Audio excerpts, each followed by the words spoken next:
Hi everyone, welcome back to achievers academy. कैसे हैं सभी? होप सो सभी स्वस्थ और मस्त होंगे। Today we are going to discuss about important MCQ based on 2024 paper, right. तो ये क्लास आपके लिए बहुत ही इंपॉर्टेंट होने वाली है। इस क्लास को जरूर आप एंड तक देखें और अपना स्कोर कोड शेयर करना ना भूलें। इस क्लास को आप इस तरह देखें कि आप एक एग्जाम दे रहे हैं, ठीक है। तो एग्जाम के अकॉर्डिंग ही मैंने इसके अंदर 60 क्वेश्चन डाले हैं। तो उस 60 में से आप कितना स्कोर कर पाते हो ये मुझे कमेंट में जरूर बताएं।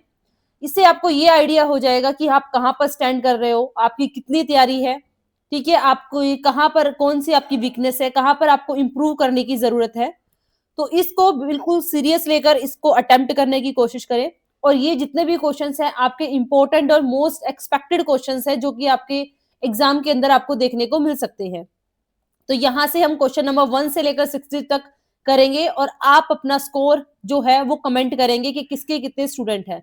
जितने भी बैच के स्टूडेंट हैं उनके लिए ये कंपलसरी है, सभी को कमेंट में करना है कि किसके कितने मार्क्स है। देन मैं उसके अकॉर्डिंग ही डिसाइड कर पाऊंगी कि आप लोगों की कितनी तैयारी है, मुझे और कितना ज्यादा आपको और अच्छे से तैयारी करवानी है। तो वहीं पे मुझे एक फीडबैक लेना है, तो उस फीडबैक के लिए ही मैंने ये एमसीक्यू रखा है। तो आप अपने कमेंट में जरूर बताएं किसके कितने मार्क्स है। देन उस फीडबैक के अकॉर्डिंग ही हम देखते हैं फिर आपकी रिविजन्स में कैसे कराती हूँ, राइट। तो क्वेश्चन नंबर 1 है, ये हम यहाँ से स्टार्ट करते हैं। तो इस क्वेश्चन नंबर 1 को पहले आप पोज करना, देन इसका आंसर देखना और इस आंसर को आप नोटबुक और एक पेन लेकर बैठो, अपने अपने आंसर लिखते जाओ। देन उसके बाद आपको बताना है आपके कितने मार्क्स है, राइट। तो Henry Fayol is the best for giving. Henry Fayol किसके लिए प्रसिद्ध है? किसके लिए भाई? साइंटिफिक के लिए, प्रिंसिपल के लिए, ह्यूमन रिलेशन के लिए, सिस्टम के लिए। देखो इसके अंदर हम ज्यादा डिटेल में मैं सारे ऑप्शंस की एक्सप्लेनेशंस नहीं कराऊंगी क्योंकि मेन मोटिव है मेरा ये जानना कि आपकी कितनी तैयारी है, ठीक है। वैसे तो मैं सारे ऑप्शंस को क्लियर करूंगी लेकिन इतने ज्यादा डिटेल में हम डीप एनालिसिस नहीं करेंगे क्योंकि मेरा मेन मोटिव यही है कि आपकी कितनी तैयारी है, ठीक है। तो बैच वाले स्टूडेंट जरूर आंसर करना। तो साइंटिफिक मैनेजमेंट टेक्निक नहीं, ये तो भाई भैया टेलर भैया ने दी है। Principle of management, yes. Henry Fayol कौन है? जिन्होंने प्रिंसिपल ऑफ मैनेजमेंट है, जिनके 14 प्रिंसिपल दिए हैं, 6 एक्टिविटीज इन्होंने दी है और इन्होंने मैनेजरियल फंक्शन भी इन्होंने दिए हैं। कितने? 5 दिए हैं। ह्यूमन रिलेशंस आपकी किससे रिलेटेड है? एल्टन मायो से है, जो ह्यूमन रिलेशंस और ह्यूमन बिहेवियर की बात करता है। सिस्टमेटिक अप्रोच आपकी मॉडर्न अप्रोच है, ठीक है। तो ये हमारा राइट आंसर क्या होगा? Principle of management, right. तो प्रिंसिपल ऑफ मैनेजमेंट में कितने सिद्धांत हैं? 14 हैं। तो आपको ध्यान रखना है कौन कौन से, ये हमारे 14 हैं। नेक्स्ट है which leadership style inspire followers through. देखो लीडरशिप कौन सा स्टाइल है जिसमें आपको क्या कर रहा है? आपको वो इंस्पायर कर रहा है। किसके थ्रू कर रहा है? विजन के, मोटिवेशंस के एंड पर्सनल इन्फ्लुएंस के, मतलब एक अच्छे तरीके से आपको इंस्पायर कर रहा है। तो दैट वो कौन सी लीडरशिप स्टाइल होगी? ट्रांसफॉर्मेशनल लीडरशिप स्टाइल, यस, यही इसका क्या है? राइट आंसर है। क्योंकि ट्रांसफॉर्मेशनल लीडर ही वही लीडर होता है जो आपको इंस्पायर करता है, आपको मोटिवेट करता है आगे बढ़ने के लिए, ठीक है। जबकि ऑटोक्रेटिक लीडरशिप स्टाइल के अंदर वो सिर्फ आपको काम बताता है, वो ये चाहता है कि जैसा मैं बोलूं वही करो, ठीक है। लेजी फेयर के अंदर वो सारा काम आप पर छोड़ देता है। ट्रांजेक्शनल आपको पता है, ट्रांजेक्शनल यहाँ पे कुछ ट्रांजेक्शन टाइप से आपको प्रोनाउंसिएशन सुन रही है। तो इसके अंदर क्या होता है कि एक हाथ से लो दूसरे हाथ से दो। अगर आपने अच्छा काम किया तो आपको रिवॉर्ड मिलेंगे, अगर आपने बेकार काम किया तो आपको पनिशमेंट दी जाएगी। तो ये भी इसका राइट आंसर नहीं है। तो right answer is A, that is transformational leader. Next है which principles of Indian business ethics emphasis self control and moral discipline. यानी कि किसकी बात कर रहा है? ये बात कर रहा है आपके सेल्फ कंट्रोल की। जब सेल्फ की बात आ जाती है तो वो एक आपकी हाईएस्ट मानी जाती है, यानी कि सेल्फ रेस्ट्रेंट जो है प्रिंसिपल वो वाला जाएगा। मतलब आप आत्म संयम का बात कर रहे हो, आप अपनी खुद की बात कर रहे हो, तो सेल्फ कंट्रोल। तो that is principle of self restraint, आत्म संयम का सिद्धांत। प्रिंसिपल ऑफ हार्मोनी मतलब सद्भावना, एक सभी के साथ समान कर रहे हो आप। सेक्रीफाइस त्याग की भावना रख रहे हो। पीस आप शांति की। लेकिन इसमें से ऐसा कोई बात नहीं कि उसमें कि आप सेल्फ कंट्रोल और खुद के डिसिप्लिन के बारे में बात कर रहे हो। तो डेट इज आत्म संयम का सिद्धांत। तो उसको क्या बोलेंगे हम? आत्म संयम सिद्धांत।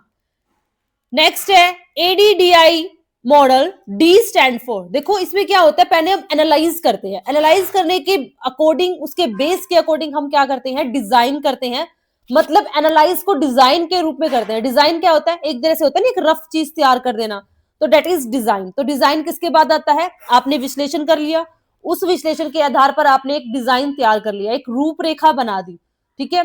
तो डी का मतलब होता है डिजाइन, यानी कि रूपरेखा बनाना, ठीक है। तो ये क्या है, इसके अंदर हम क्या देखते हैं, जो आपका this design phases involve planning, learning objective, content structure and assessment methods. ये ट्रांसलेट करता है आपके एनालिसिस को किसमें, फाइंडिंग इनटू एक ब्लूप्रिंट फॉर द इंस्ट्रक्शंस, यानी कि एक तरह से एक ब्लूप्रिंट तैयार कर देता है, जिसको हम क्या बोलते हैं, डिजाइन। नेक्स्ट है, which of the following person is the not consider a consumer under the consumer protection act. इसने बोला है कि इनमें से कौन सा कंज्यूमर की कैटेगरी में नहीं आता according to consumer protection act, यानी कि कोपरा के अकॉर्डिंग 2019। मैंने आपको बताया था कंज्यूमर कौन होता है, वो होता है जो किसी भी प्रोडक्ट को खरीदता है, किसके लिए, कंज्यूम करने के लिए, ना कि रीसेल। अगर रीसेल के लिए खरीद रहा है तो उसने तो वो कंज्यूम किया ही नहीं, तो वो कंज्यूमर होगा ही नहीं। अगर वो कंज्यूमर नहीं है तो वो आपकी कंज्यूमर प्रोटेक्शन एक्ट के अंदर भी शामिल नहीं होगा, ठीक है। तो पढ़ते हैं, a person who buy goods for resale, resale के पर्पस से आप परचेज कर रहे हो तो ये तो होगा ही नहीं। A person who buy goods for self use, खुद के लिए खरीद रहे हो तो ठीक है भाई, ये तो कंज्यूमर है, आप खुद के लिए ले रहे हो। A person who buy goods on deferred payment, आपने कोई चीज परचेज की है, उसके लिए आप किस्तों में पेमेंट कर रहे हो तो ये भी कंज्यूमर है। कंज्यूमर वो बंदा होता है जो किसी चीज को खरीद रहा है विद कंसिडरेशन। अगर फ्री में कोई चीज ली है तो उसके लिए आप कंज्यूमर प्रोटेक्शन एक्ट के अकॉर्डिंग आपको कोई भी फैसिलिटीज नहीं मिलेगी, कोई भी प्रोटेक्शन नहीं मिलेगा इन केस अगर आपने फ्री में ली है। मान लो मैं आपको फ्री में कुछ गिफ्ट दे रही हूँ और वो गिफ्ट निकला खराब, तो आप मेरे खिलाफ कोई भी आपको प्रोटेक्शन का राइट नहीं है, क्योंकि आपने उसके बदले में कुछ भी पैसा नहीं दिया है। तो राइट आंसर हमारा क्या माना जाएगा, a person who buy goods for resale, ये आपका कंज्यूमर के अंदर नहीं आता है। नेक्स्ट है, which of the following communications media is considers A low channel richness media. मतलब क्या है कि ऐसा कम्युनिकेशन जिसके अंदर सबसे कम आपको लो चैनल, यानी कि कम फीडबैक आपको मिल रही है, जो आपका कम अट्रैक्टिव होता है, जो आपका कम, जिसमें आपको इन्फॉर्मेशन मिलती है, वो कौन सा होता है, फेस टू फेस नहीं भाई, फेस टू फेस में तो क्विक आपको फीडबैक मिल जाती है, वीडियो कॉन्फ्रेंसिंग में भी मिल जाती है, टेलीफोन में आप बात कर रहे हो, नेक्स्ट बंदा भी तुरंत बोलता है तो टेलीफोन में भी मिल जाती है। लेकिन रिटर्न रिपोर्ट्स ऐसी है जिसका फीडबैक बहुत ही स्लो होता है, आपने रिपोर्ट लिख के दे दी, क्या पता कब जाकर मिलेगा उसको, कब उसका वो रिप्लाई करेगा। तो सबसे लो चैनल आपका कौन सा होता है, रिटर्न रिपोर्ट होता है, राइट। तो लो चैनल आपका कौन सा माना गया यहाँ पर, आपका लो चैनल माना गया यहाँ पर आपका return report. Means return report do not allow immediate feedback, जिसके अंदर इमीडिएट फीडबैक आपका नहीं होता है, आप यूज करते हो मल्टीपल क्लू।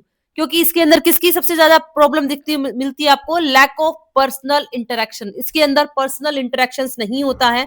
क्यों नहीं होता इसके अंदर, क्योंकि भाई आप रिपोर्ट लिख रहे हो, बंदा आपके सामने थोड़ा है, जो पर्सनल इंटरेक्शन कैसे करोगे, तो सबसे ज्यादा कमी इसी पाई जाती है, इसलिए क्या होता है, ये लो चैनल इसके अंदर पाई जाती है। नेक्स्ट है, as per the company act, as per the company act 2013 a private company में be form by, a private company किससे बनती है, जब आपके कम से कम 2 मेंबर होने चाहिए तभी आपकी प्राइवेट कंपनी बनेगी। पब्लिक के अंदर कम से कम आपके 7 मेंबर होने चाहिए, तो ये तो पब्लिक कंपनी के लिए, लेकिन हमसे पूछा क्या है, प्राइवेट, तो देन प्राइवेट कंपनी का आंसर क्या होगा, 2। और ये अपनी नोटबुक में नोट कर लो, बैच वाले स्टूडेंट को जरूरत नहीं है, सब कुछ दिया गया है। जो अदर स्टूडेंट है जो बैच के नहीं है, तो याद रखना कुछ इंपॉर्टेंट बातें हैं पब्लिक की और प्राइवेट की। पब्लिक कंपनी क्या होती है, जो शेयर इशू करती है उनको प्रोस्पेक्ट इशू करना पड़ता है। पब्लिक कंपनी वो कंपनी होती है जो अपने शेयर को ट्रांसफर कर सकती है। पब्लिक कंपनी के अंदर मिनिमम 7 होने चाहिए, मैक्सिमम की कोई भी गारंटी नहीं होती है। पब्लिक कंपनी अपना बिजनेस जब तक शुरू नहीं करती जब तक कि कैपिटल सब्सक्रिप्शंस मिनिमम उसको रिसीव नहीं हो जाता। जबकि प्राइवेट कंपनी शेयर को इशू नहीं कर सकती, इनको प्रोस्पेक्ट ऑफ इशू करने की जरूरत नहीं होती है, इसकी जगह भी स्टेटमेंट ऑफ लियो इशू कर सकते हैं। प्राइवेट कंपनी अपने शेयर को ट्रांसफर नहीं कर सकती, और प्राइवेट कंपनी होती है जो अपने अंदर के जो मेंबर्स होते हैं, एम्प्लॉई होती है, उन्हीं को शेयर इशू करती है। जो स्वीट इक्विटी शेयर होते हैं वो डिस्काउंट पर इशू किए जाते हैं। ठीक है, और उनका लॉक इन पीरियड 3 इयर्स का होता है, 3 साल तक आपको उसके पास रखने होते हैं, देन आप उसको क्या कर सकते हो, सेल कर सकते हो। नेक्स्ट है the interview in which all candidates are ask the same set of question, मतलब सभी से एक ही तरह के क्वेश्चन आपने सेट कर लिए कि ये क्वेश्चन है, अभी सबसे हमें ये क्वेश्चन पूछना है, तो दैट इज स्ट्रक्चर इंटरव्यू। तो स्ट्रक्चर इंटरव्यू वो इंटरव्यू होता है जिसके अंदर पहले से ही सारे क्वेश्चन डिसाइड हो जाते हैं कि कौन कौन से क्वेश्चन पूछने हैं, सबके लिए सिमिलर रहते हैं। लेकिन अनस्ट्रक्चर इंटरव्यू की बात करें, ये इंटरव्यू वो इंटरव्यू होता है जिसमें कोई भी क्वेश्चंस पहले से स्ट्रक्चर नहीं होते, पहले से डिसाइडेड नहीं होते हैं, आप on the spot he questions पूछते हो।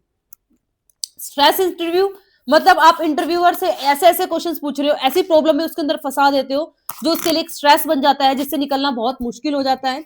स्ट्रक्चर, इसका राइट आंसर होगा हमारा स्ट्रक्चर, क्योंकि स्ट्रक्चर इंटरव्यू वो इंटरव्यू होता है जिसमें बंदा ये देखता है कि भाई जो क्वेश्चंस होते हैं सभी के लिए सिमिलर होते हैं, एक जैसे होते हैं, पहले से डिसाइड कर लिए जाते हैं कि ये क्वेश्चन सबसे क्या किए जाएंगे, पुट किए जाएंगे।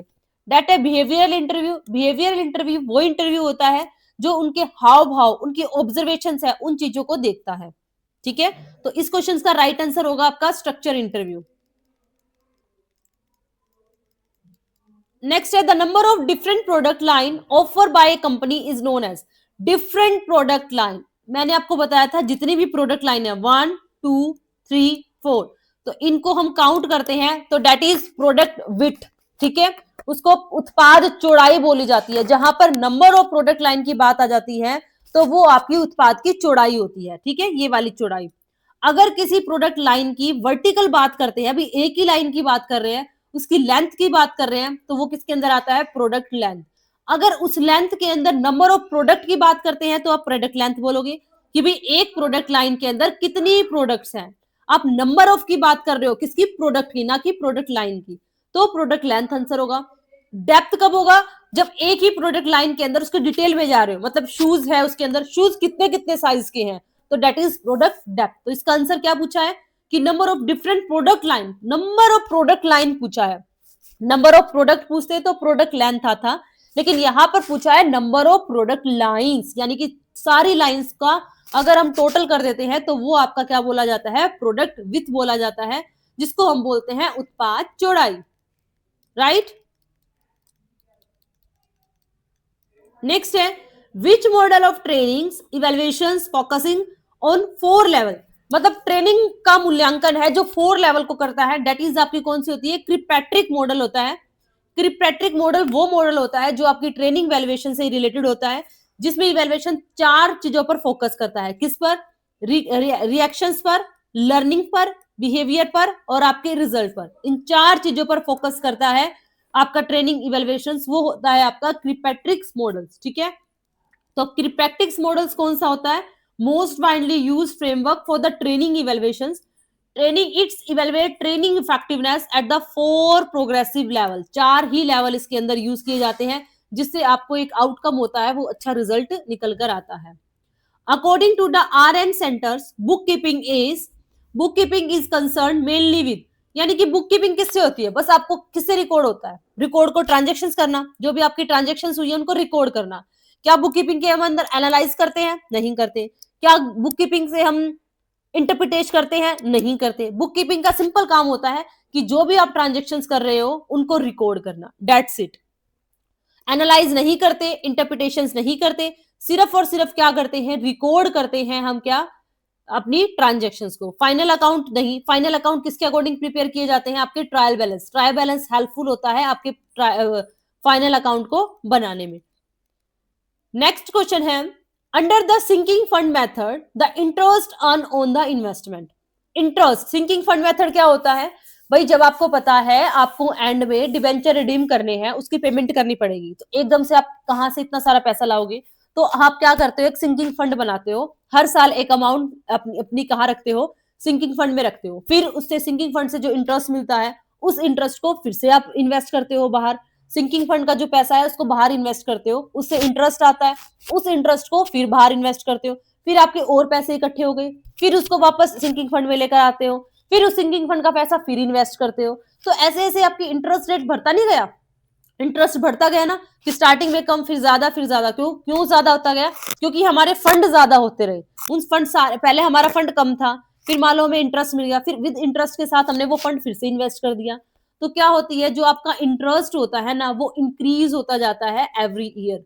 गोल अगर यहाँ पर डेप्रिसिएशन होता तो वो कांस्टेंट रहता है। ध्यान रखना 2024 का जो पेपर हुआ था उसमें इंटरेस्ट नहीं था, डेप्रिसिएशन पूछा गया था। तो ये चीजें ध्यान रखना कि क्या पूछा गया है। अगर सिंकिंग फंड का इंटरेस्ट पूछा गया है तो इंटरेस्ट एवरी ईयर क्या होता है आपका, इंक्रीज होता है। क्यों इंक्रीज होता है, क्योंकि हम एक fix amount depreciation sinking fund के अंदर डालते हैं, फिर उस सिंकिंग फंड का पैसा हम बाहर इन्वेस्ट करते हैं, उस पर आपको इंटरेस्ट मिलता है, उस इंटरेस्ट को फिर आप बाहर इन्वेस्ट कर देते हो। तो ऐसे ऐसे करते आपकी अमाउंट बढ़ती चली जाती है और आपका इंटरेस्ट इंक्रीज होता चला जाता है एवरी ईयर। यहां तक मेरे को स्कोर शेयर कीजिए, आउट ऑफ 12 में से आपके कितने मार्क्स है, जल्दी जल्दी शेयर कीजिए, कमेंट डाउन कीजिए। Which chart is the most suitable for showing the comparison between the different category at a point of time? Comparison के लिए सबसे जो बेस्ट होता है दैट इज बार। आपने देखा होगा ना हम ऐसे बनाते थे, कंपैरिजन करते थे, भाई ये टी है और ये आपका कॉफी है, तो दोनों को कंपैरिजन करें, भी इसकी ग्रोथ इतनी है, इसकी इतनी है, ये इतना सेल हो रहा है, ये इतना हो रहा है। तो कंपैरिजन करने के लिए हमेशा किसका यूज किया जाता है, बार ग्राफ का यूज किया सॉरी। तो bar graph are use to compare different category of group at the single point of time, ठीक है। Each bar represent a category making the comparison very easy and clear. जैसे कि यहाँ पर ये कि ये फीमेल इतनी है, मेल इतनी है, तो दोनों अलग अलग ग्रुप का हम क्या कर रहे हैं, कंपैरिजन कर रहे हैं, ठीक है। तो कंपैरिजन करने के लिए हम किसका यूज करते हैं, बार ग्राफ का। नेक्स्ट है which of the following cause different between the cash book balance and passbook balance. ये किससे क्वेश्चन आया आपका, बैंक रिकंसिलाइजेशन स्टेटमेंट से। तो ये बोल रहा है कि कैश बुक और पासबुक में जो डिफरेंस का कारण होता है वो क्या होता है। मैंने आपको बताया था, या तो टाइम का हो सकता है, या आप कुछ रिकॉर्ड नहीं किया उसका हो सकता है, या कुछ ऐसी मिस्टेक जो उसमें हो गई है उसमें नहीं हुई, ये सारे कारण हो सकते हैं। तो देखते हैं, check issue but not present, yes बिल्कुल हो सकता है, आपने चेक दे दिया लेकिन बैंक में अभी तक प्रेजेंट नहीं हुआ, यानी कि बैंक में तो कोई एंट्री नहीं हुई और आपने उसकी एंट्री कर दी, तो दोनों में डिफरेंस आ गया ना, तो ये बिल्कुल कारण हो सकता है। Personal opinion of accountant, opinion का कोई लेना देना नहीं है इससे, पॉलिसी का कोई लेना देना नहीं है, ओनर प्रेफरेंस का कोई लेना देना नहीं है। सिर्फ और सिर्फ इन दोनों में डिफरेंस आता है वो टाइम के कारण आता है, आपकी रिकॉर्डिंग के कारण आता है, ठीक है, और कोई अदर कारण इनका नहीं होता है। नेक्स्ट क्वेश्चन है, बैंक रिकंसिलाइजेशन स्टेटमेंट इंपॉर्टेंट है, करके जाना।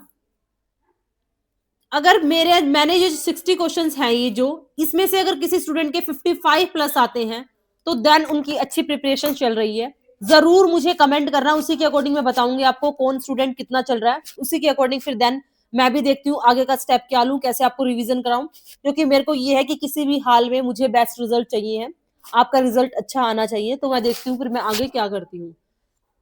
बैलेंस एज पर कैश बुक, आपको क्या निकालना है, बैलेंस एज पर पासबुक, ठीक है। तो कैलकुलेट करना है, पासबुक का निकालना है, कैश बुक का आपको गिवन है। तो कैश बुक का कितना गिवन है, देखो यहाँ पर कुछ भी नहीं लिखा हुआ, तो इसको हम क्या मान लेंगे, पॉजिटिव। जो कुछ भी ना हो कि डेबिट है या क्रेडिट है, तो हम डेबिट मानेंगे, पॉजिटिव। चेक इशू कर दिया बट नॉट प्रेजेंट, तो इसको लेस करो 45,000 को। डिपॉजिट हो गया बट नॉट क्लियर, तो इसको हम क्या करेंगे कि भाई आपका डिपॉजिट हो गया था, तो आपने इसको सॉरी, चेक इशू है इसको ऐड करते हैं, डिपॉजिट को लेस करते हैं। क्यों, क्योंकि भाई आपने इशू किया, तो आप जब इशू करते हो तो आप ये मान के चलते हैं मेरा पैसा कम हो गया, लेकिन अभी तक बैंक ने पैसा काटा नहीं, तो वापस हम उसको ऐड करेंगे। डिपॉजिट का मतलब आप ये मान के चलते हो डिपॉजिट मेरे पास कैश आया है और आपने इसकी तुरंत एंट्री कर दी, लेकिन बैंक में भी एंट्री हुई नहीं, इसलिए हम उसको करते हैं वापस लेस। बैंक ने चार्ज किया, वापस करो लेस, ठीक है। तो 1,80,000 में से हम ऐड करेंगे 45,000, लेस करेंगे 32,000 और लेस करेंगे 500, तो कितना आ जाएगा, शायद आई थिंक 1,92,000, हाँ यस 1,92,500, ये हमारा आंसर होगा। इसको ऐड, लेस और लेस। नेक्स्ट है करंट रेशियो, आपको गिवन है, कितना गिवन है अभी करंट रेशियो, करंट रेशियो आपको गिवन है 2:1। 2 का मतलब क्या होता है, करंट एसेट्स, और 1 का मतलब होता है करंट लायबिलिटी। तो हम ऐसे लिख सकते हैं 2 और 1 लिख सकते हैं ना, करंट लायबिलिटी को 1 लिख सकते हैं। इसी तरह लिक्विड रेशियो 1:1, यानी कि 1 करंट एसेट्स है और 1 आपकी करंट लायबिलिटी है, लिख सकते हैं। तो अब इन्वेंट्री निकालनी है। इन्वेंट्री निकालने का फॉर्मूला क्या होता है, अगर आप करंट एसेट और क्विक एसेट्स को लेस कर देते हो, ये आपकी क्या है, क्विक एसेट है, ठीक है, क्विक रेशियो ना, तो क्विक एसेट्स होती है। अगर आप इसकी एसेट्स को लेस कर देते हो तो वो क्या निकल आता है, तो वो आपकी इन्वेंट्री निकल आती है ना। तो करो 2CA माइनस में 1CA, तो क्या निकल कर आया आपका 1CA निकल कर आया ना 1CA। और आपको कितना दिया हुआ है, इन्वेंट्री 12 लाख दी गई है, ठीक है, यानी कि आपको एसेट्स कितनी दी गई है, 12 लाख दी गई है। तो यहां पर हमने क्या किया, 2CA कर दिया और 1CA कर दिया, दोनों को लेस कर दिया, क्या आ गया आपका 1CA यानी कि दोनों क्या है आपकी इन्वेंट्री रेशो के अंदर इक्वल है। तो 1CA है तो 1 लाइबिलिटी क्या होगी, इक्वल होगी। तो 1 लाइबिलिटी आपकी इक्वल है।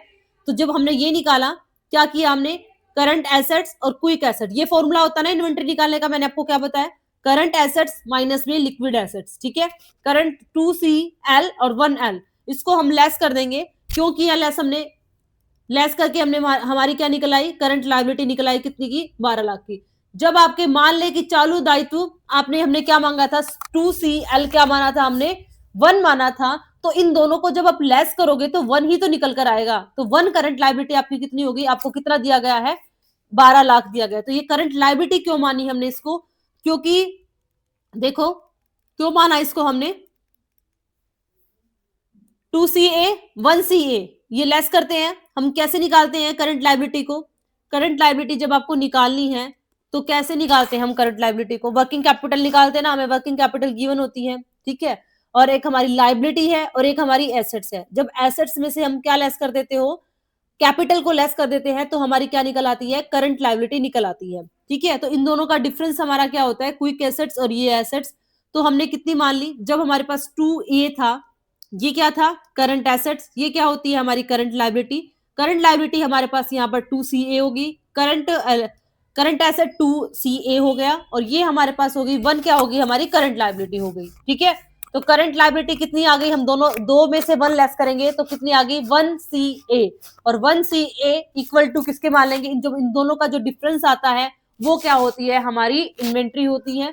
तो ठीक है, तो हमारी क्या निकल आया यहाँ पर, करंट आंसर क्या आ जाएगा हमारा 12 लाख। ऐसे इसको सोल्व करना है, ठीक है।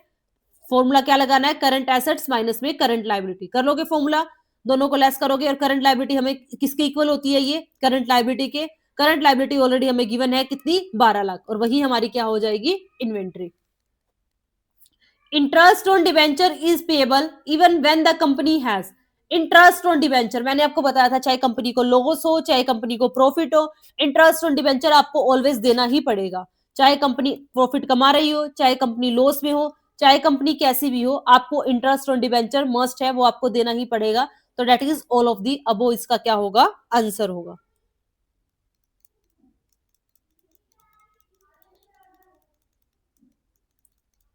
नेक्स्ट है, which of the following supply is exempted from the GST, GST से कौन सी सप्लाई ऐसी है जो एग्जेम्प्ट होती है, interest on loan and advance, yes ये एग्जाम्प्ट है, ये जीएसटी के अंदर नहीं आता है।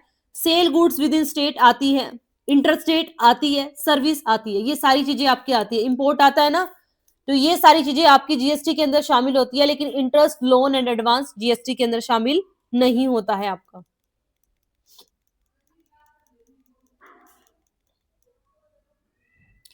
नेक्स्ट है, which of the following employ benefit is covered under the accounting standard 15 के अंदर कौन सी आती है भाई, ये याद करना पड़ेगा, gratuity payable to employ.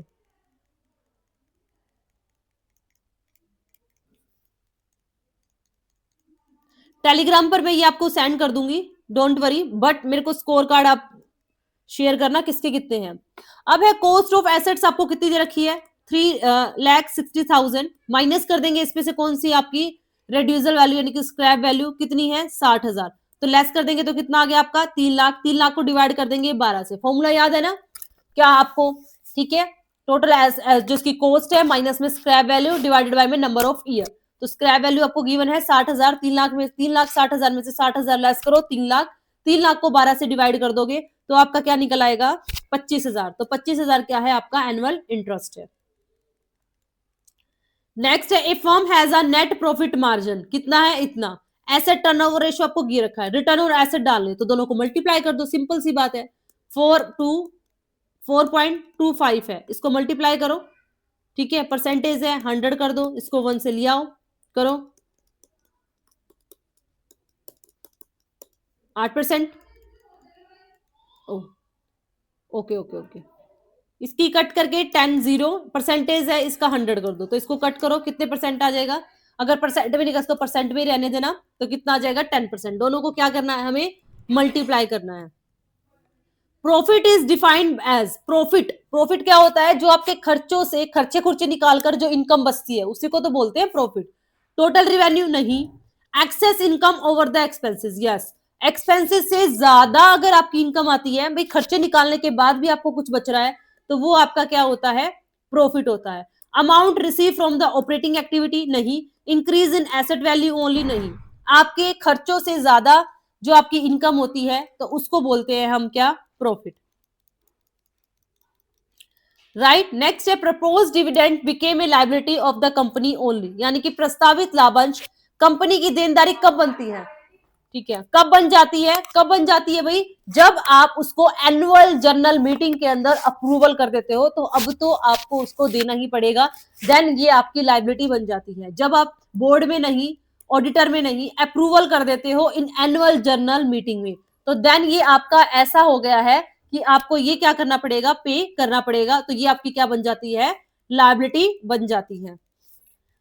Next है a debit note is issue by, यानी कि डेबिट नोट किसके द्वारा इशू किया जाता है? मैंने आपको एक रट्टा बनवाया था कि डेबिट का बैलेंस क्या होता है, परचेज का बैलेंस क्या होता है? डेबिट। तो डेबिट कौन इशू करेगा? आपका परचेजर। किसको करेगा? सेलर को। वही करना है।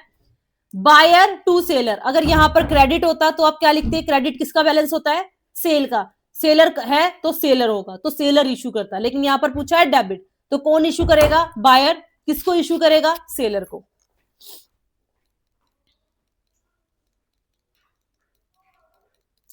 मोस्ट इंपॉर्टेंट क्वेश्चन है, जरूर इसको एग्जाम के अंदर 2 बार रिवाइज करके जाए। A machine with a book value, machine की बुक वैल्यू 40,000 दी हुई है, इज सोल्ड फॉर द 35, यानी कि 5,000 का आपका ऐसा खर्चा हो गया जो कि क्या है? नॉन कैश है, ठीक है।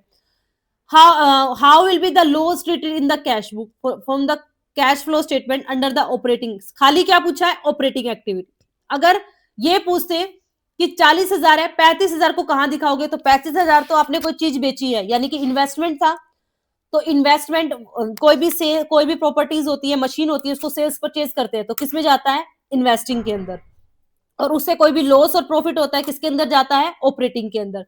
तो ये लॉस हुआ है, नॉन कैश है, नॉन कैश लॉस है, तो इसमें क्या करेंगे? आपका जो ऑपरेटिंग है, नेट प्रॉफिट है, उसके अंदर क्या करते हैं? हम उसको ऐड करते हैं, ठीक है, ऐड करते हैं लॉस को, नेट हमें ऑपरेटिंग प्रॉफिट निकालते हैं, तब उल्टा नहीं करते, नेट प्रॉफिट हमें गिवन होता है, सारे खर्चों को ऐड करते हैं और इन नॉन ऑपरेटिंग इनकम को क्या करते हैं? लेस करते हैं। किया था ना? तो सेम इसी तरह करना है कि 35,000 अगर पूछते तो ये आपका कहां जाता है? इन्वेस्टिंग एक्टिविटी के अंदर, लेकिन इसमें लॉस पूछा है तो लॉस जाएगा ऑपरेटिंग में, कहां पर? नेट प्रॉफिट है जो आपका, उसमें ऐड कर कर दिखाएंगे। अगर यहां पर लॉस की जगह प्रॉफिट होता तो नेट प्रॉफिट में से डिडक्ट करते, तो आंसर होगा add to the net profit. अगर प्रॉफिट होता तो डिडक्ट करते। अगर इन्वेस्टिंग पूछा होता तो इन्वेस्टिंग में तो 35,000 जाएंगे जो आपने सेल किए हैं,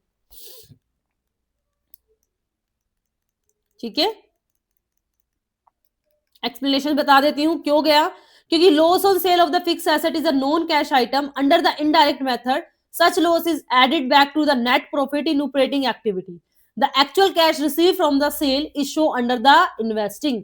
जो आपको एक्चुअल में जो कैश रिसीव हुआ ना, वो किसके अंदर जाएगा? इन्वेस्टिंग के अंदर।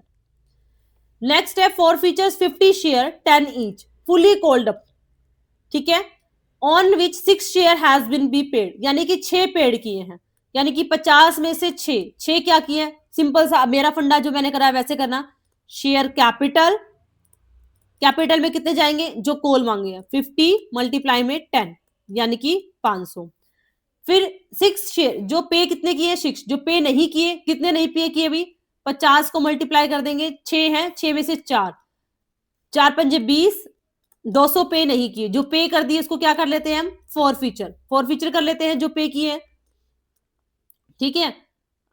फॉरफीच कर लेंगे, कितने कितने भी कितने किए हैं? 50, कितने पे किए हैं? 6, यानी कि 300, 300 क्या किए हैं इसने, पे किए हैं। 300 क्या किए हैं, पे किए हैं। 200 इसने पे नहीं किए, 300 पे किए हैं। तो जो पे किए हैं उसको हमने क्या कर लिया, फॉरफीचर। कितने किए हैं हमने भाई, 300 किए हैं। अब आगे पढ़ो। Out of this 40 share were be reissue at 8 per share at the 8 per share and the amount transfer to the capital reserve will be. अब कितने शेयर किए भाई, 40 शेयर। अब पहले तो हम किससे कर रहे थे, 50 से कर रहे थे। अब हमें कितने शेयर किए हैं, बैंक अकाउंट डेबिट री इशू हमने 40 किए हैं एट 8 पर। 8 पर किए हैं, नहीं बोला गया, फुली पेड अप मानकर किए हैं, तो इसको 8 से मल्टीप्लाई करो, 8 चौक 32। ठीक है, तो अब देखो अब कितना जाएगा आपके कैपिटल रिजर्व में। गलती मत कर देना, ये 50 शेयर के थे और ये 40 शेयर के हैं, तो आपको यहां पर 40 शेयर के निकालने पड़ेंगे। तो कैसे निकालोगे 40 शेयर के, भाई आपकी 50 शेयर है, ठीक है, इस पर कितने शेयर फॉरफिट किए थे भाई आपने, 300। ठीक है, आपको निकालने कितने हैं, 40 पर। जीरो से जीरो कट कर दो, 5 के 30, जीरो, तो यानी कि 6 चौक 24, यानी कि सिर्फ कितने जाएंगे, 240। क्यों, क्योंकि भाई ये 50 पे थे और ये आपके 40 पे है, ये जरूर रखना। ठीक है, तो ये आपके कितने थे भाई, 6 था। ओके ओके ओके, डिस्काउंट भी तो है ना, कहां भूल गए हम डिस्काउंट को। कितने में इश्यू किए हैं, 8 पर। फुली कितना था, 10। 10 की चीज 8 पे, तो 2 का क्या हो गया, डिस्काउंट हो गया। तो कैसे दिखाओगे, क्या एंट्री करते हैं हम, bank account debit forfeiture account debit to share capital. Share capital में कितने जाएंगे, 40 को 10 से करेंगे, 40 को किससे करेंगे भाई, कितना डिस्काउंट दिया है, 2। 40 को किससे करेंगे भाई, 8। ठीक है, 80 रुपए हैं आपके, जो ये 80 रुपए हैं, ये क्या है, आपका खर्चा है। 40 शेयर पर कितने फॉरफीचर होते हैं, 240। 240 में से 80 लेस करेंगे। ठीक है, तो 240 में से 80 लेस करोगे, कितना आएगा। बस ये ध्यान रखना भाई, वो 50 पे थे और ये 40 पे है, तो 40 के आपको निकालने पड़ेंगे। कहीं ये मत कर देना जो 50 पे निकाले हैं वो लेस कर दो। ठीक है, तो ऐसे होगा ये। विच of the following best describe on the provision. Provision क्या होता है, जो नॉन लाइबिलिटी के लिए बनाया जाता है। ठीक है, जो बनाना कंपलसरी होता है और जिसकी अमाउंट कितनी होगी ये नहीं पता होता। ठीक है, and an amount set aside for future expenses, an amount set aside from non liability with the uncertain amount. Yes, ठीक है, प्रोविजन हम उसके लिए बनाते हैं जो हमें पता होता है ये हमारी लाइबिलिटी होंगी, ये हमारे फ्यूचर में ये चीज होंगी, उसके लिए बनाते हैं, लेकिन कितनी होंगी ये हमें नहीं पता होती। तो यही इसका क्या है, राइट आंसर है। कभी भी प्रोविजन को हम डिस्ट्रीब्यूट नहीं कर सकते एज अ डिविडेंड, ना इंटरेस्ट दे सकते आउटसाइड को उसके अंदर से। नेक्स्ट है, reserve capital can be create only by. किससे बनाई जाती है रिजर्व कैपिटल, आपकी बनाई can be created only by, किसके द्वारा बनाई जाती है, बोर्ड ऑफ डायरेक्टर के द्वारा, क्रेडिटर के द्वारा, share holder in general meeting. Yes, right answer. आपकी रिजर्व कैपिटल है, जो शेयर होल्डर होते हैं इन जनरल मीटिंग, उन्हीं के द्वारा क्या की जाती है, बनाई जाती है। यानी कि reserve capital can be create only by A special resolution pass by the share holder in a general meeting. Director done alone do not have any authority to create the reserve capital. Next है, which of the following is an example of accounting convention. कौन सा एग्जाम्पल है आपका accounting convention का। Convention मतलब रूढ़िवादिता, कौन सी होती है भाई, कंजर्वेटिज्म। कंजर्वेटिज्म होता है ना कन्वेंशन आपका, कि भाई हम कंजर्वेटिज्म क्या बोलती है, फ्यूचर के लिए तो हम लॉस है उनके लिए तो बना के चलते हैं और उसके लिए नहीं बना के चलते। जबकि एंटिटी, मैचिंग कंसेप्ट, रिवेन्यू, ये आपके एजम्पशंस है, ये आपका कन्वेंशंस नहीं है। नेक्स्ट है, a decline gross profit over the year में।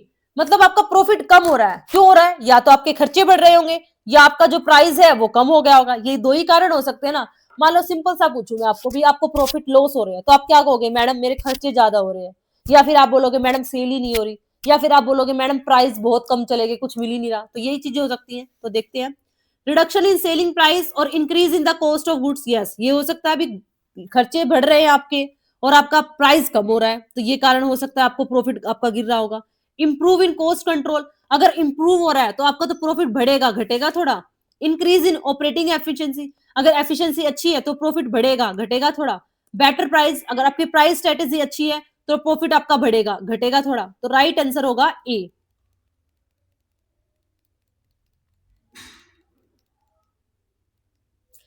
नेक्स्ट है which book contain a permanent record all of the account of the business, यानी कि क्या कर रहे हैं आपका परमानेंट रिकॉर्ड कर रहे हैं। तो परमानेंट रिकॉर्ड सारी बुक का किसके अंदर होता है, लेजर, क्योंकि लेजर के अंदर रियल हो, पर्सनल हो, नॉमिनल हो, सभी का क्या किया जाता है, रिकॉर्ड किया जाता है। ठीक है, तो राइट आंसर क्या होगा, लेजर, क्योंकि लेजर कंटेन ऑल अकाउंट, चाहे पर्सनल हो, रियल हो या नॉमिनल हो, इसके अंदर सारे प्रोवाइड कराते हैं आपको परमानेंट, एंड क्लासिफाई करता है बिजनेस ट्रांजेक्शंस को। ठीक है, सभी के अलग अलग अकाउंट ओपन किए जाते हैं ना, और जो हेल्प करता है आपकी ट्रायल बैलेंस बनाने में। नेक्स्ट है A and B share profit ratio कितना है, 5:3। सी एडमिट होता है 1/4 से, तो 1/4 फर्दर लेस करो 3/4, 3/4 है 5, 6, 7, 8, 5/8 मल्टीप्लाई 3 ये कर दोगे 3/8 मल्टीप्लाई 3/4, तो कितना हो गया, 8×4 = 32, 15, 15/32, 8×4 = 9, और दूसरा का कितना भाई, सी कितने से आ रहा है, 1/4 से, तो इसको इनको इक्वल करो, 32 आ जाएगा, 15, 9, 4×4 = 32, 4, ठीक है, करो भाई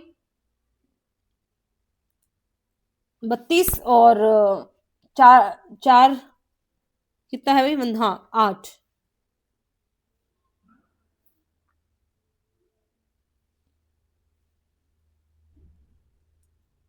15, 9, 4×4 = 24, 4×8 = 32, तो 8 को इससे मल्टीप्लाई करोगे तो ये हो जाएगा, ये 15, 9 और 8। ठीक है, सिंपल करना है, जो रिमेनिंग बैलेंस आता है उसको मल्टीप्लाई कर दो, वही आपका क्या हो जाएगा, न्यू रेशियो। नेक्स्ट है which of the following transaction is recorded in journal proper, इनमें से कौन सी ऐसी है जो जर्नल प्रॉपर के अंदर रिकॉर्ड की जाती है। जर्नल प्रॉपर, जर्नल प्रॉपर के अंदर कौन सी आती है, जो आपकी cash purchase, cash return, sales return, BR BP, इन चीजों के अंदर नहीं आती, वो आपके किसके अंदर आती है, जर्नल प्रॉपर। तो कैश सेल तो कैश के अंदर जाएगी, क्रेडिट परचेज परचेज के अंदर जाएगी, रेक्टिफिकेशन ऑफ एरर, यस, ये किसी में नहीं जाती, तो ये किसके अंदर जाएगी, आपकी जर्नल प्रॉपर में। कैश रिसीव कैश में जाएगी, तो आंसर इज सी।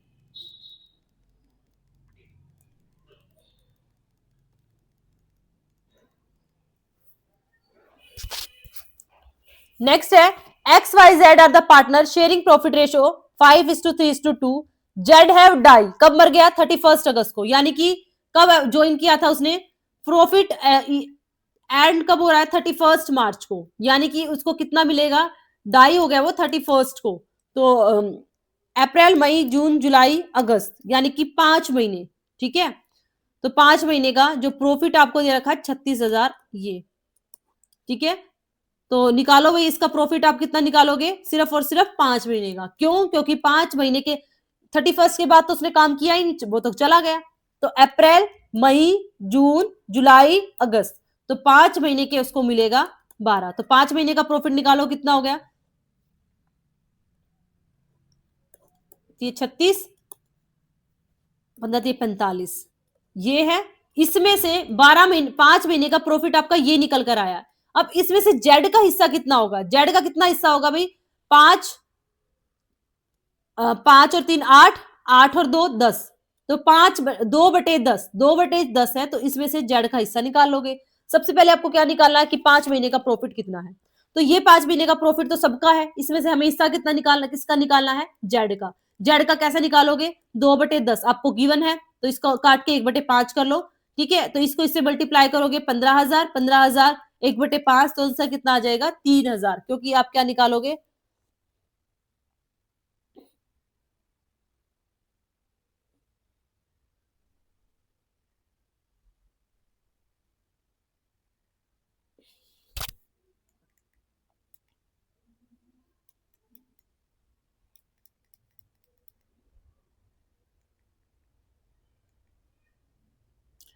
देखो इसका आंसर तो आपके इसके अकॉर्डिंग कितना होना चाहिए, 3,000 आंसर होना चाहिए।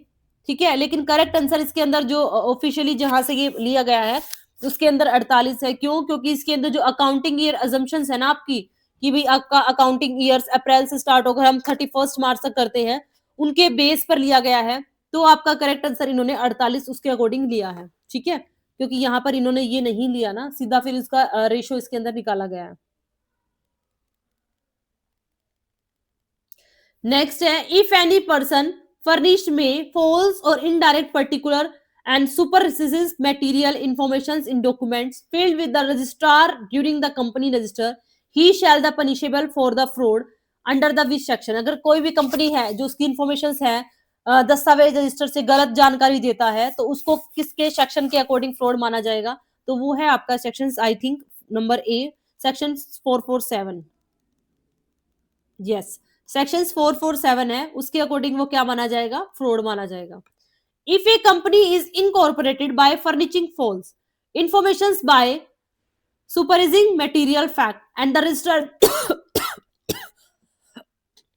sorry initiative actions for, यदि किसी कंपनी का पंजीकरण गलत जानकारी देने या महत्वपूर्ण तथ्यों को छिपाकर किया जाता है तो रजिस्ट्रार किस प्रकार की कार्यवाही कर सकता है, किस प्रकार की, action for fraud under the company act, action ले सकता है उसे फ्रॉड के लिए.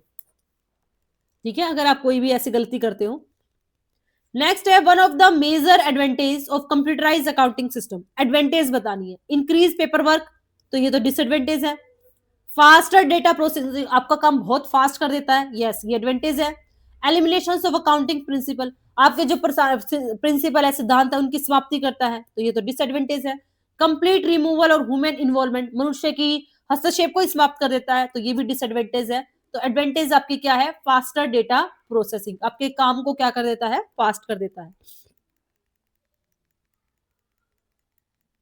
नेक्स्ट है IAS Indian Accounting Standard became applicable when an economic show which of the following characteristics: stable price level, moderate inflation, higher inflation आपकी conditions है, या आपकी डिफेशनरी इकोनॉमिक्स है. कौन सी इकोनॉमिक्स, जहां पर असफीति होती है, अप असफीति होती है, तो किससे रिलेटेड है आपका, तो ये जो आपका अकाउंटिंग स्टैंडर्ड है वो आपका रिलेटेड रहने वाला है किससे, the correct answer is a higher inflationary condition. जब आपकी जो इन्फ्लेशन है एक लेवल से ज्यादा बढ़ जाती है तो उसको हम बोलते हैं. तो अकाउंटिंग इंडियन अकाउंटिंग स्टैंडर्ड 29 किससे रिलेटेड है, हायर इन्फ्लेशन से.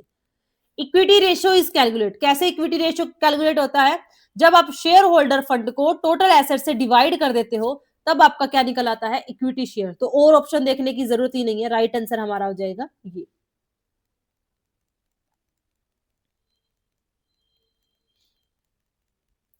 नेक्स्ट है which of the following is essential features of partnership. Partnership क्या है, सेपरेट लीगल एंटिटी है, नहीं.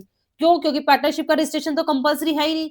पार्टनरशिप की लायबिलिटी अनलिमिटेड होती है. पार्टनरशिप का एक्ट 1932 होता है, सेक्शन 4 होता है. पार्टनरशिप के अंदर 2 मेंबर होते हैं, मैक्सिमम 50 होते हैं. पार्टनरशिप के अंदर क्या होता है, एग्रीमेंट होता है. पार्टनरशिप की लायबिलिटी लिमिटेड होती है, नहीं, अनलिमिटेड होती है. ट्रांसफरेबिलिटी होती है, नहीं होती. तो right answer is B, agreement between the partner.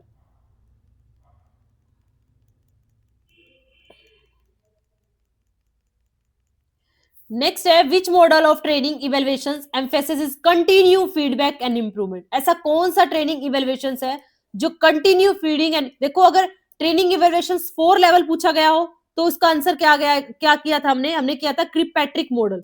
लेकिन अब क्या पूछा है, कंटिन्यू फीडबैक एंड इंप्रूवमेंट. तो कंटिन्यू फीडबैक और इंप्रूवमेंट की बात करता है आपका ब्रिक होफ मॉडल्स. तो ब्रिक होफ मॉडल्स है वो किसकी बात करता है, आपकी कंटिन्यूटी इंप्रूवमेंट की बात करता है. ठीक है, और ट्रेनिंग इवैल्यूएशन के 4 लेवल से पूछा हो तो वो आपका आएगा A option. In which pricing method does the seller charge different price, यानी कि क्या कर रहा है, सबसे अलग अलग प्राइस कर रहा है, किसके बेस पर, लोकेशंस के बेस पर, जोन के बेस पर. मान ले उस एरिया में अलग प्राइस है, उस एरिया में अलग प्राइस है, तो उसको क्या बोलते हैं, जोन प्राइसिंग. जब जोन के बेस पर किया जाता है तो उसको बोलते हैं जोन प्राइसिंग. यूनिफॉर्म सबके लिए एक जैसी होती है. स्कीमिंग प्राइसिंग, जल्दी से कमेंट डाउन कीजिए कि स्कीमिंग प्राइसिंग क्या होता है और पेनिट्रेशन प्राइसिंग क्या होता है. मैं इतनी बार इनको बता चुकी हूँ ना, तो कमेंट करना मुझे क्या होगा इनका. Which authority has the power of direct rectifications of a company name under the section 16 of the company act 2013. ये क्या पूछा है कि which authority has the power to direct rectifications of a company, की कंपनी नियम अधिनियम धारा 2013 धारा 16 के अंतर्गत कंपनी के नाम में सुधार का निर्देशन देने का अधिकार किसको है, किसको है भाई, रजिस्ट्रार ऑफ कंपनी को है, नेशनल कंपनी लॉ ट्रिब्यूनल को है, सेंट्रल, किसको है भाई, सेंट्रल गवर्नमेंट को होता है. जब आप कंपनी का कोई भी नाम वाम चेंज कर रहे हो तो ये अथॉरिटी सेक्शन 16 के अंदर सेंट्रल गवर्नमेंट को दी जाती है जो ये सारे काम करता है. नेक्स्ट है 43, which market coverage strategy involve targeting several market, अलग अलग मार्केट को टारगेट कर रहा है, अलग अलग सेगमेंट बना रहा है, एंड डिफरेंट मार्केटिंग मिक्स, अलग अलग जगह पर अलग अलग, तो उसको नाम से ही अलग अलग दिख रहा है, बार बार अलग अलग मैं बोल रही हूँ, तो that is differentiate marketing. Differentiate मतलब अलग अलग, अनडिफरेंशिएट मतलब सबके लिए एक जैसा। नीच मार्केटिंग छोटे से मार्केट को फोकस करता है। कंसंट्रेट सिर्फ एक ही की जगह फोकस करता है। तो यहाँ पर बात ही किसकी हो रही है, डिफरेंट डिफरेंट की, तो that is differentiate marketing. when a receiver became confused due to too much information, यानी कि एक रिसीवर कंफ्यूज हो गया है, आपने उसको इतनी ज्यादा इंफॉर्मेशन दे दी है, communicate at once it is called, तो उसको क्या बोलोगे, फिल्टरिंग बोलोगे, कम्युनिकेशंस अपीयरेंस बोलोगे, information overloaded. Yes, information overloaded, जब आप उसको इतनी सारी इंफॉर्मेशन दे रहे हो कि वो कंफ्यूज हो रहा है कि क्या बात बोली थी क्या नहीं, तो दैट इज इंफॉर्मेशन ओवरलोडेड। जो आपके सिमेंटिक बैरियर होते हैं वो आपके लैंग्वेज से रिलेटेड होती है कि आप लैंग्वेज को सुन नहीं, मतलब समझ नहीं पाते हो, पढ़ नहीं पाते हो। मान लो मैं इंजीनियर हूं और मैं आपको ऐसी लैंग्वेज लिख कर दे देती हूँ कि सिर्फ इंजीनियर ही उसको समझ सकते हैं, तो that is semantic barrier.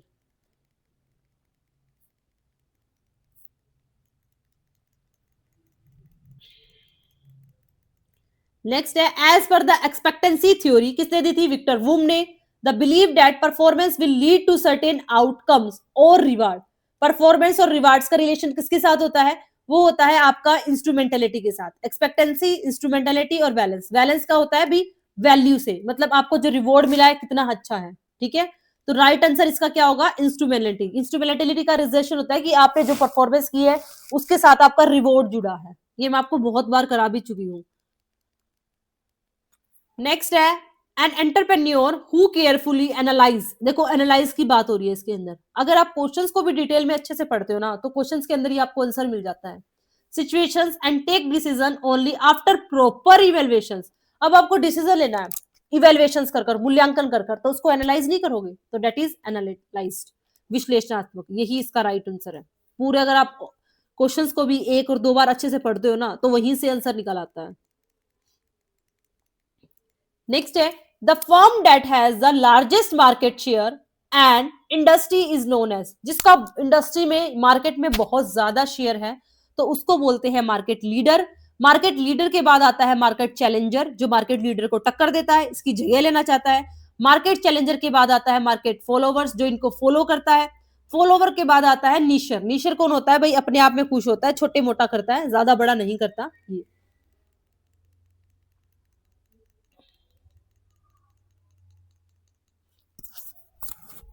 Next है, which of the following is the internal source of recruitment. हमने दो तरह की किए थे, एक इंटरनल होता है, एक एक्सटर्नल होता है। इंटरनल के अंदर कौन सा होता है, कैंपस, ये तो आपका एक्सटर्नल है।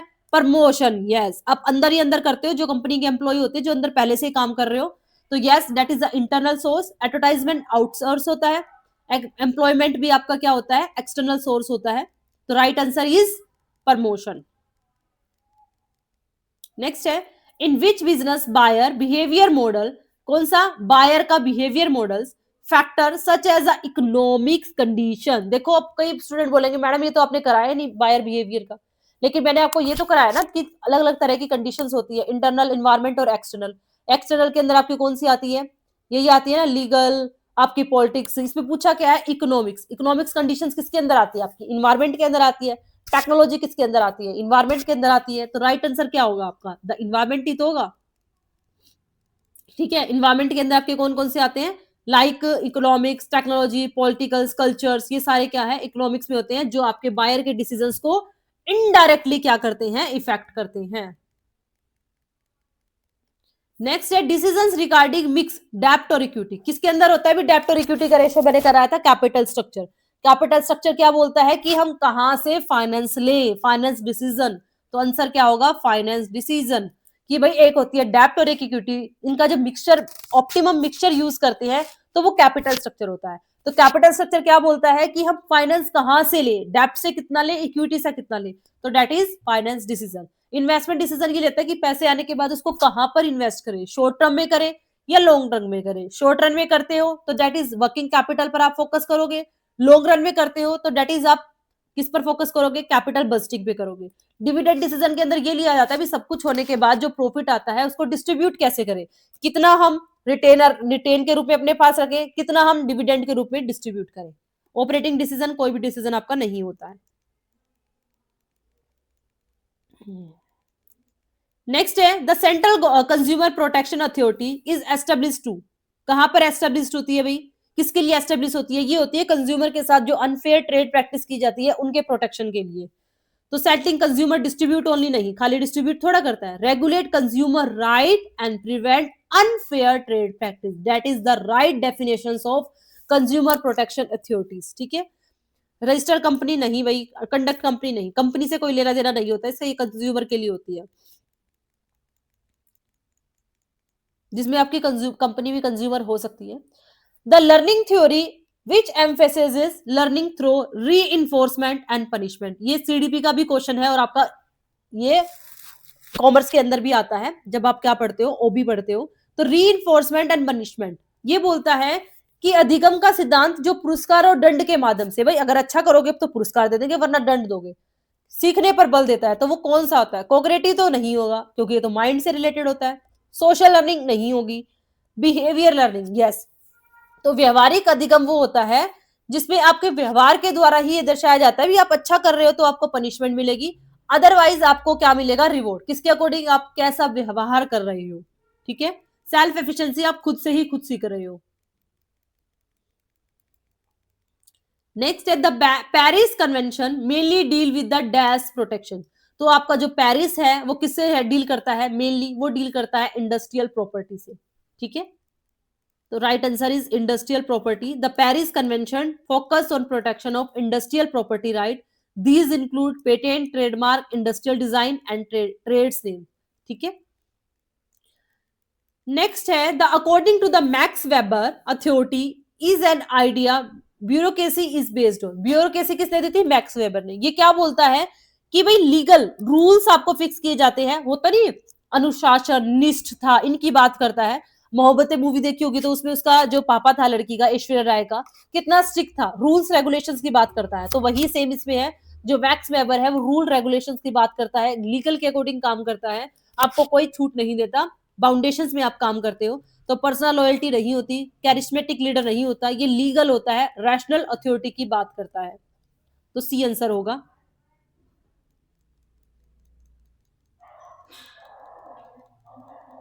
नेक्स्ट है which of the following is a core feature of transactional leader, transactional leader कौन सी होती है, जो ट्रांजेक्शंस की बात करता है, एक हाथ से लो दूसरे हाथ से दो, तो वो कैसा लीडर होता है, इंडिविजुअल कंसिडरेशंस होता है, कंटिजेंटी रिवॉर्ड की बात करता है, इंटेक्चुअल स्टिमुलेशंस की बात करता है, या आइडलाइज इन्फ्लुएंस होता है, आइडलाइज तो होगा नहीं, आदर्श तो होता नहीं है। ठीक है, ये किसकी बात करता है, आपकी पुरस्कार की ही बात करता है ना, कि भाई आप अच्छा करोगे तो पुरस्कार दोगे, बेकार करोगे तो आपको पनिशमेंट देगी। तो राइट आंसर क्या होगा इसका, कंटिजेंटी रिवॉर्ड की बात करता है। ट्रांसफॉर्मेशन लीडर आपका अच्छा होता है, जो आपकी बात करता है, इंस्पायर करता है, आपको मोटिवेट करता है भी खुद आगे बढ़ो। In a computerize accounting system which of the following in example of master data, तो मास्टर डेटा का कौन सा एग्जाम्पल है, नंबर ऑफ ट्रांजेक्शन नहीं, account code, yes account code आपका किसका रिलेटेड है, मास्टर डेटा का। मास्टर डेटा कौन से होते हैं, जहां पे आपके परमानेंटली और नॉन जो आपके सेमी परमानेंटली है उनको अच्छे से रिकॉर्ड कर रखा जाता है, तो इसका बेस्ट एग्जांपल होता है आपका अकाउंटिंग कोड। ठीक है, तो master data refer to the permanent and semi permanent information used repeatedly in this system, accounting code remain constant and from the base of the accounting records the account code is treated as a master data. Next है which is the international trade theories based on the concept of opportunities cost, नाम से ही पता हो जाना चाहिए, इतनी बार मैंने आपको बोला था अपॉर्चुनिटीज कोस्ट। अपॉर्चुनिटीज कोस्ट किससे रिलेटेड है, कंपैरेटिव से, जिसमें क्या किसकी बात करते हैं, 2x2x1 की बात करते हैं, यानी कि जिसके अंदर आपकी क्या होती है, दो कंट्री होती है लेकिन आपके जो सोर्स होते हैं वो एक ही होता है, लेबर, और दो आपके क्या होते हैं, गुड्स होती है। मान लो मैं बोल रही हूँ कि मेरे पास, मैं ये कंपेयर कर रही हूँ कि जो दूसरी कंट्री है, मैं बना रही हूँ वाइन या क्लोथ्स, मैं देखूंगी दूसरी कंट्री की वाइन या क्लोथ में कैसा क्या है, अगर दोनों के कंपैरिजन में हमारे सस्ते हैं तो हम किसको फोकस करते हैं, दोनों की अपॉर्चुनिटी कॉस्ट जिसकी कम होती है उस पर क्या करते हैं, हम काम करते हैं। तो ये किसने बोली थी, ये बोली थी आपकी डेविड रिचार्डो ने। ये कौन सी थ्योरी है, theory of comparative. Absolute theory कौन सी होती है? ये भी 2 into 1 की बात करती है। 2 कंट्री 2 गुड्स और एक आपका लेबर। ये क्या बोलती है? जिस चीज में हम सस्ते होते हैं उस चीज को हम क्या करते हैं? एक्सपोर्ट करते हैं, और जो चीजें महंगी होती है उसको हम इंपोर्ट करते हैं। Debt is absolute. ये किसने दी थी? डेविड रिचार्डो ने। मर्चेंटलिस्ट थ्योरम ये बोलती है कि एक्सपोर्ट हमारे लिए अच्छा होता है, इंपोर्ट को ये टोटली तरीके से क्या मानती है? बैन मानती है, बेकार मानती है। ओहिली थ्योरी, हेक्सेलन ओली थ्योरी क्या बोलता है? ये 2 into 2 की बात करती है। ये बोलता है कि उस चीज को हम इंपोर्ट करेंगे जो हमारे पास क्या है हमारे पास जो कम है, ठीक है, जिनकी इंटेंसिटी सबसे ज्यादा कम है। जैसे कि इंडिया के पास क्या है? लेबर ज्यादा है लेकिन कैपिटल कम है। तो जो कैपिटल वाली गुड्स है उनको तो हम इंपोर्ट करेंगे, और जो लेबर वाली है उसको हम एक्सपोर्ट करेंगे, ठीक है। तो राइट आंसर इसमें क्या होगा? Theory of comparative. ये इंपॉर्टेंट है, इसको करके जाना। नेक्स्ट है, in the sections process which step is conduct verify the informations provided by the candidate. किसके द्वारा प्रोवाइड की जा रही है? कैंडिडेट के द्वारा। कौन सी? वही सिलेक्शन प्रोसेस के अंदर जो ऐसा स्टेप जो इंफॉर्मेशंस प्रोवाइड कराता है बाय कैंडिडेट, तो वो कौन सा लिया जाता है? वो होता है आपका बैकग्राउंड एग्जामिनेशन। होता नहीं कि चयन करने की जानकारी हम लेते हैं, पुष्टि करते हैं कि सही दी या नहीं दी है, तो किससे करते हैं? बैकग्राउंड एग्जामिनेशन से। स्क्रीनिंग तो आपकी पहले ही हो जाती है, इंटरव्यू उसके बाद होता है, टेस्ट फिर इंटरव्यू के बाद होता है, और जो बैकग्राउंड लास्ट में सब कुछ सिलेक्शन हो जाने के बाद। लास्ट क्वेश्चन है हमारा, the learning theory which emphasis learning through the reinforcement. ये चलो डिस्कस हो चुका है। Reinforcement and punishment is known as behavioural learning theory. क्योंकि ये लर्निंग थ्योरी ये बताती है कि इसके अंदर आप क्या देखते हो कि भाई आप जो लर्न कर रहे हो, मतलब इसके अकॉर्डिंग ये देखती है, इस पर फोकस करती है कि आपका ऑब्जर्वेशन क्या है, आपका बिहेवियर क्या है, उसको ऑब्जर्व करती हो। मतलब आपको जो सिखाया है उसको आप कैसे कर रहे हो, ठीक है। तो उसके अकॉर्डिंग ये क्या करती है? अगर आप अच्छा कर रहे हो आपको क्लैपिंग देंगी, शाबाशी करेंगे, आपको रिवॉर्ड देंगे। अगर आप बेकार कर रहे हो तो आप क्या कर देंगे? पनिशमेंट। तो ये किसके लिए आती है? आपको लर्निंग करने के लिए। तो जब हम रीइंफोर्समेंट के थ्रू लर्निंग करते हैं तो वो किसके द्वारा एक्सप्लेन किया जाता है? बिहेवियर लर्निंग थ्योरी के द्वारा। तो ये थी हमारी आज की क्लास। होप सो आपको क्लास अच्छी लगी होगी। तो ये आपके इंपॉर्टेंट क्वेश्चन थे। नेक्स्ट क्लास के अंदर हम डिस्कस करने वाले हैं 2024 का आपका पेपर, वही हम डिस्कस करेंगे। और जो बैच वाले स्टूडेंट है, आईबी है, उसको अच्छे से कर लो। जो भी प्रॉब्लम है तो टेलीग्राम पर कमेंट कर दो। आईबी का जल्द ही मैं टेस्ट लूंगी। मैं आपको सिर्फ 3 दिन देती हूँ, 3 दिन के बाद आपका आईबी का बढ़िया से टेस्ट होगा। और अब जितने भी आपने स्कोर किया है तो उस स्कोर को कमेंट जरूर करना, टेलीग्राम पर नहीं करना है, इसी क्लास के नीचे ही आपको कमेंट करना है। तो देन मैं उसके अकॉर्डिंग डिसाइड करती हूँ। मुझे आपका फीडबैक चाहिए। मैं पढ़ाई जा रही हूँ, लेकिन मुझे ये नहीं पता आप कहाँ पर हो, आप कहाँ पर स्टैंड कर रहे हो। तो आपके फीडबैक के लिए ही मैंने ये बनाया है। और डोंट वरी, शाम तक मैं इसको अपने टेलीग्राम पर दे दूंगी। तो ये क्वेश्चन आप अच्छे से कर लेना, ठीक है। और क्लास अच्छी लगी हो तो लाइक करें, और कमेंट, मैं फिर से बोल रही हूँ, कमेंट करना ना भूलें। स्कोर कार्ड शेयर जरूर करें मुझसे। तो थैंक यू, मिलते हैं कल की क्लास के अंदर 2024 का हम पेपर सॉल्यूशंस है वो करेंगे। Thank you.